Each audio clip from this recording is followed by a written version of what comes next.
Balik operasyon na ang No Contact Apprehension Policy o NCAP matapos payagan ng Korte Suprema. Walang hinto ang sasakyan pero pwedeng hulihin at pagmultahin gamit ang CCTV. Disiplina raw ang habol pero dagdag bayarin ba talaga sa masa?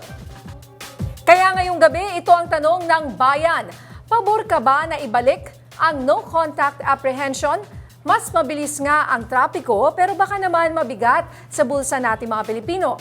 Preno muna at parinig nga ng inyong masasabi.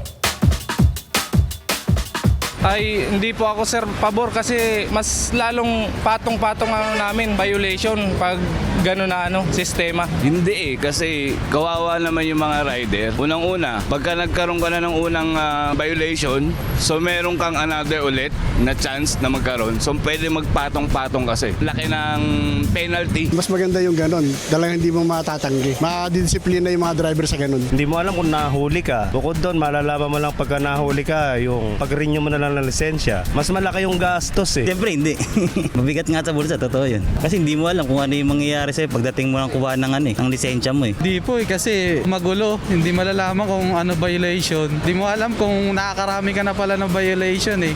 Sir, para sa akin, disiplina kasi yung ibang motorista medyo pasaway na rin sa atin eh. Hindi po kasi una pa lang yung mga signage pa lang dito sa Pinas sablay na hindi maayos eh. Kung babalik nila yon tapos nanguhuli sila parang doble.